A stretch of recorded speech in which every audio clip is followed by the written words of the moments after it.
darkness, lead me to light। ये मोटो है दिल्ली विश्वविद्यालय के प्रमुख कॉलेज में से एक Shri Ram college of commerce का। साल 1926 में स्थापित ये कॉलेज भारत में कॉमर्स और इकोनॉमिक्स की उच्च शिक्षा का सबसे अग्रणीय संस्थान है। कॉलेज में स्टूडेंट्स को अलग अलग एक्टिविटीज, वर्कशॉप, एंगेजमेंट प्रोग्राम और इवेंट्स के जरिए अपने एकेडमिक्स के साथ साथ ओवरऑल सेल्फ डेवलपमेंट का मौका भी मिलता है। 26 अक्टूबर साल 2017 को यहाँ स्टूडेंट्स यूनियन द्वारा एक इवेंट ऑर्गेनाइज किया गया, understanding the business of life. इस इवेंट के कीनोट स्पीकर थे international ambassador of peace Shri Prem Rawat, जो पिछले 51 सालों से भी अधिक समय से लोगों को लाइफ को पीसफुल तरीके से जीने के लिए प्रेरित कर रहे हैं।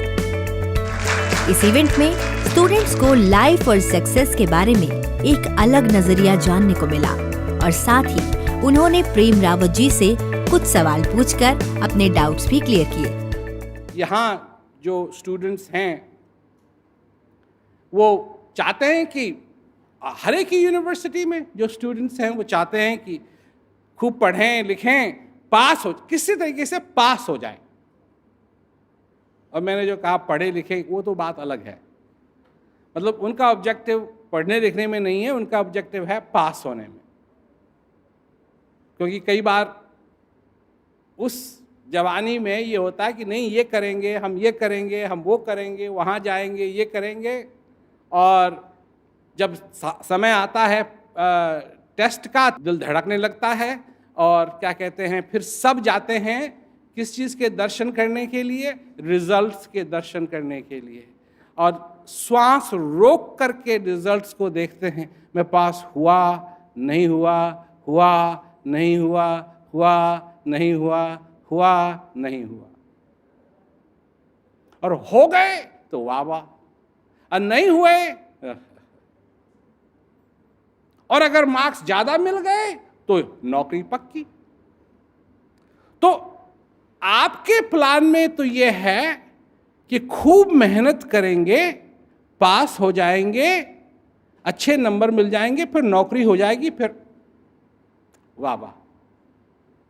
रियलिटी कुछ और है। जब आप नौकरी पे जाएंगे तो वहां आपके टीचर नहीं होंगे, वहां होंगे आपके बॉस। और आपने मैथ क्लास में सुना होगा कि 100% होता है, 100% होता है ना, 100% इज 100%। पर आपको आपका बॉस आपको नई मैथ सिखाएंगे कि हमको 150% चाहिए। अब 150% कहां से लाएंगे आप? पर लानी पड़ेगी, क्योंकि वो कहेंगे कि अगर तुम ज्यादा कोशिश नहीं कर रहे हो और करो। अच्छा, प्लान क्या था? अब करेंगे कोशिश और तब होगी वाह वाह। और अब हुआ क्या कि यहां भी कोशिश की और वहां भी कोशिश हो रही है। फिर थोड़ा आगे बढ़ेंगे, फिर आपके जीवन में एक और बॉस आएगा। अगर आप मेल हैं तो आपके जीवन में एक फीमेल बॉस आएंगी, अगर आप फीमेल हैं तो आपके जीवन में एक मेल बॉस आएंगे। वो बॉस अलग हैं जो ऑफिस में हैं। अब ये दूसरे बॉस भी आ गए, और वो भी क्या कहेंगे? रिलेशनशिप पे ध्यान दो, इसमें भी 200% चाहिए। अभी मैथ में पढ़ा था 100%, अभी 200% की बात हो रही है। उसके बाद अगर थोड़ा और आगे चलेंगे तो एक और बॉस आपके आएंगे, और वो है छोटे बॉस। जो छोटे बॉस आएंगे आपके, उनका अलग डिमांड है। वो आपको सोने नहीं देंगे रात को, जब उनकी मर्जी आएगी वो डिमांड करेंगे। और आप अपने दूसरे बॉस से कहेंगे कि डार्लिंग, मेरे को तो सवेरे उठ के ऑफिस जाना है, मैं कैसे उठ करके ये डायपर चेंज करूं? वो दूसरे बॉस कहेंगे मेरे को नींद आ रही है, तुम ही करो। और इसमें जो तीसरे बॉस हैं, छोटे बॉस, वो चिल्लाएंगे और आपको कुछ ना कुछ करना पड़ेगा। फिर सवेरे उठेंगे आप और आप नंबर 1 बॉस के पास पहुंचेंगे। और ऐसे ही बॉसों के बीच में लड़ते रहेंगे, और फिर आपकी जिंदगी में आएगा एक चौथा बॉस। जानते हैं कौन है वो? उसके बहुत नाम हैं। उसे ग्रिम रीपर भी कहते हैं, उसे यमराज भी कहते हैं। और वो बॉस आएगा और वो कहेगा,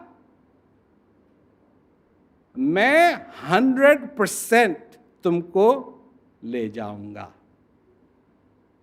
और तब मनुष्य कहेगा, अभी मैंने ये नहीं किया, अभी मैंने वो नहीं किया, अभी तो मैं जवान हूं, अभी तो ये है, अभी तो वो है, मैंने ये इसका मजा नहीं लिया, मैंने उसका मजा नहीं लिया, मेरी जिंदगी में मैंने ये नहीं किया, अब क्या होगा, अब क्या होगा, अब क्या होगा, अब क्या होगा।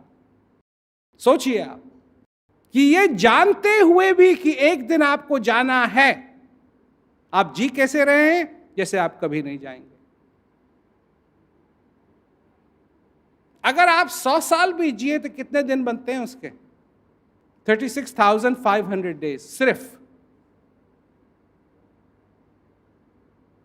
100,000 नहीं, सिर्फ 36,500। क्या आपने अपने जीवन में वो संतुलन बना दिया है जो बनना चाहिए? क्या आपने अपने जीवन में उस चीज को समझ लिया है जिसको समझना चाहिए?